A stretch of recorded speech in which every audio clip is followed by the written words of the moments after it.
It's November 25th, 1999, and another remarkable event is about to be uncovered by Arion, Rebecca, and Olly, the Retrospectors. When fisherman Sam Chancho and his cousin Donato Dalrymple set off from the Florida coast today in history in 1999, the last thing they were expecting to find was a 5-year-old boy floating alone in the ocean in an inner tube. That boy, Elián González, would become a political football in the decades-long Cold War between the United States and communist Cuba. Yeah, and Chancho and Dalrymple weren't actually even meant to be out fishing that day because there was an advisory for small boats like theirs. But they thought that they'd seen a pod of dolphins, and they went over to have a closer look at it because it was exciting, and that was when they spotted this raft. And on closer inspection, what they thought they were looking inside was they thought it was a cruel joke that someone had attached a doll to a raft, but actually he was very much a real boy. That was Elián, and they pulled him in, and then they had to decide what to do with him. And he was only 5 years old when his mother and several others had set off across the water to try to get to the United States from Cuba in a small motorboat. There was his stepfather on board and 10 other Cuban refugees when the boat capsized. They were all lost at sea. He was the only one left.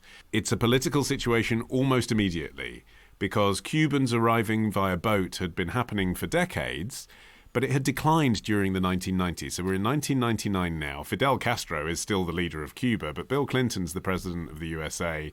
This hasn't been a big problem under his presidency. It hasn't been part of the public debate, but just at this point, it's on the rise again. 2,254 migrants from Cuba had arrived in boats in this year. Yeah, so in the 1960s and 70s, hundreds of thousands of Cubans fled to the Florida coast in boats. And this is important backstory because it had created these large communities of vehemently anti-Castro Cuban immigrants in Florida. But then in the 1990s, you had the wet feet, dry feet policy, under which Cuban refugees who made it to US soil could apply to remain, and those intercepted at sea would be returned to Cuba. And I think when you first hear about it, it sounds like an example of, a nationalistic right-wing US policy, but actually it was instigated at the insistence of Cuba. I mean, it obviously wasn't good optics to have so many people fleeing the country, for one thing. And under the terms, the US would grant 20,000 Cubans a year a US visa as well. So all of this massively slowed the flow of Cubans who were risking this really dangerous journey. So it had slowed from 30,000 people in 1994 to just a few hundred in 1999. And there had actually been an incident just a few months before Elián González was discovered in the boat, when the Coast Guard used a water cannon to sink a small wooden rowboat that was carrying 6 Cubans at Surfside Beach in Florida. They were just a few dozen feet from the shore, and they were blasting them with water cannon. They pepper sprayed one of them as he climbed out, and a few of them actually managed to dodge the Coast Guard boats and just run onto the shore. And this had caused a bit of an outcry. It was seen as being a really cruel way of enforcing the policy. And it was for this reason that Chancho and Dalrymple hesitated over what they were going to do with Elián, because they were worried that because he had been discovered at sea, he would be sent straight back to Cuba. Well, luckily, the Coast Guard decided that he obviously needed medical attention, so they brought him to shore to a hospital. Yes, and the official statement from the US Border Patrol Deputy Chief Mike Sheehy said that Elián and the 2 other survivors who they'd pulled out of the water would be offered the opportunity to reside here in the United States. And it was at this point that things started to move quite quickly. So Olly mentioned that Elián's stepfather died on the raft, but his actual father, Juan Miguel González, who was divorced from Elián's mother, was still living back in Cuba, and he began to demand that his son be sent back to the island. And Fidel Castro soon got involved, and he made it clear that he expected the same. And even within the US, you had 2 different views on this. So, as Rebecca was saying, US immigration policy dictated that Elián should be returned to Cuba, but the Immigration and Naturalization Service granted him parole to stay in the country and pursue permanent residency. So you had a split there in the US. You had the boy's relatives in Miami who were part of that community of ex-Cubans who hated Castro. And then you had his biological father and the Cuban government saying, we want him back. And all of this is happening in the age of 24-hour news. It became this kind of post-OJ, post-Princess Diana, like wall-to-wall coverage about what's going to happen, who's going to make the first move here. Yeah, there was a kind of complicated family dynamic at play because Jose Miguel didn't know that Elián's mother was planning on trying to take him to the US. He found out when they'd already left. And when he found out, he contacted his uncle, who's called Lazaro González, and was living in Miami with extended family. And he basically said, can you keep an eye out for them? So what happened is that Elián was discharged into his father's uncle's custody and went to their home in Miami. And for them, they saw this as a miracle, that this relative of theirs had been granted an opportunity to avoid life in what they saw as a horrible, repressive communist regime, and that now he would get to enjoy the freedoms that they, this earlier generation of refugees, really treasured. And they were sure that returning him would be a massive PR coup for Castro. I mean, they weren't wrong about that, it turns out. So they petitioned for Elián to receive political asylum. And at the same time, his dad back in Cuba is saying, well, wait, this is my son. He has to come back here. And I think that's the thing that caused the great schism within the US on what should be done with him, because obviously most average Americans weren't necessarily fans of Cuba and particularly its regime. But at the same time, this looked to a lot of people like a relatively straightforward custody battle. And who trumps whom in the competition between uncle and father? Well, most people would naturally sort of tend to side with the father. And the geopolitics just accelerated really quickly. So throughout that spring, it's being presented in Cuba on state radio and TV as effectively the Americans have kidnapped one of our children. And meanwhile, in the States, you've got almost all of the Cuban Americans of one view that he should remain in the States, including Gloria Estefan, who was probably the biggest Cuban American celebrity of the decade, joining the protests in Little Havana. There were billboards up, signs saying things like, Clinton is Castro's Monica Lewinsky. Another one said, would you send your child to Hitler?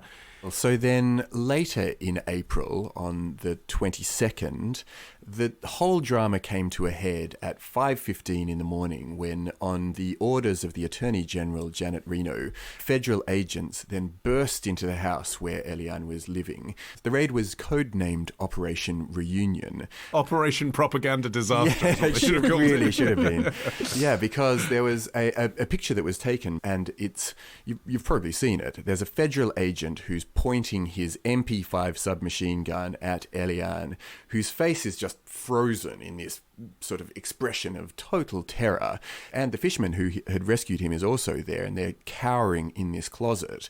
So just this image then went all around the world. And if there was any uncertainty in many people's minds, I think the whole business of, whether he was living in a regime that was fair and democratic and, the kind of thing that you would want to escape to, suddenly looked incredibly brutal. I mean, Alan Diaz, the photographer, had been waiting in this family home for a few days to be able to take this photo, suspecting that at some point the FBI were going to barge in. And it just went perfectly, from his point of view, to get the image across so starkly. Because, as I say, this was being broadcast on 24-hour news. It's not like there weren't enough moving images of this happening, but this one still image, as sometimes happens with a photo, I mean, he won the Pulitzer Prize for this photo, was taken because the boy wasn't scared of him. The boy knew him. He was in the room when the FBI barged in. It was 5 a.m. As you say, you've got this weapon in this screaming 6-year-old's face. And it just seemed to perfectly encapsulate what was going on outside and what was then being broadcast on the news channels, which was there were 130 immigration agents in a convoy of vans outside the house. There was pepper spray being used on the demonstrators. That's got to be overkill. Yeah, but I think the Miami family had made it really clear that they weren't going to hand Elián over. And apparently there were concerns that there were weapons in the house. I don't know exactly what happened there because, some of the relatives have denied that. They said there were never weapons there. But Janet Reno had tried to play this... You're such an apologist, Rebecca. It wasn't a closet. He wasn't in it. He was just standing next to it. They were water pistols. It wasn't really... Well, I just think it's worth bearing in mind. I mean, the way this went down did not come out looking great. But the house, it certainly wasn't that they were going up to this innocuous family home and conducting this pre-dawn raid. The house itself had become the centre of the media circus around the whole affair. Yeah, well, government psychologists had written some words for the FBI to say to Elián if they hadn't ended up bursting in the way that they did. Hands up, mother... Yeah. They were, you may feel very scared right now. Don't be scared. We're here to bring you to your papa. You can trust us. People love you. So, I mean, they really undermined their own operation in the way that this was conducted.